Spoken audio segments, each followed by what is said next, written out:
The Prince. The Prince is a 16th-century political treatise written by the Italian diplomat, philosopher, and political theorist Niccolo Machiavelli in the form of a realistic instruction guide for new princes. As a remarkable general theme, the Prince appears to take it for granted that immoral acts are justified if they can help achieve political glory.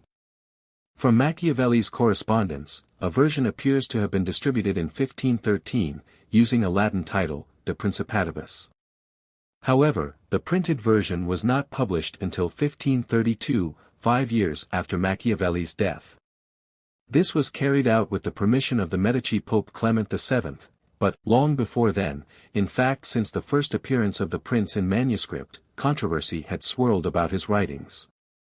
Although the Prince was written as if it were a traditional work in the mirrors for Prince's style, it was generally agreed as being especially innovative.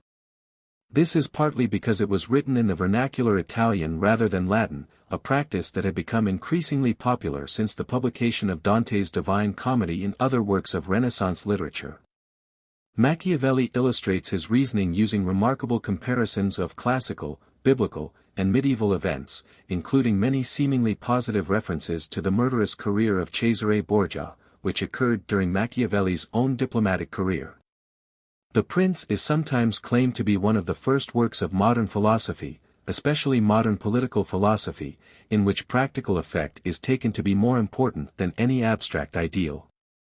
Its worldview came in direct conflict with the dominant Catholic and scholastic doctrines of the time, particularly those on politics and ethics.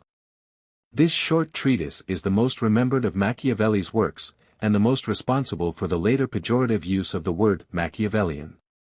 It even contributed to the modern negative connotations of the words politics and politician in Western countries. In subject matter, it overlaps with the much longer Discourses on Livy, which was written a few years later. In its use of near-contemporary Italians as examples of people who perpetrated criminal deeds for political ends, another lesser-known work by Machiavelli to which the Prince has been compared is the Life of Castruccio Castracani,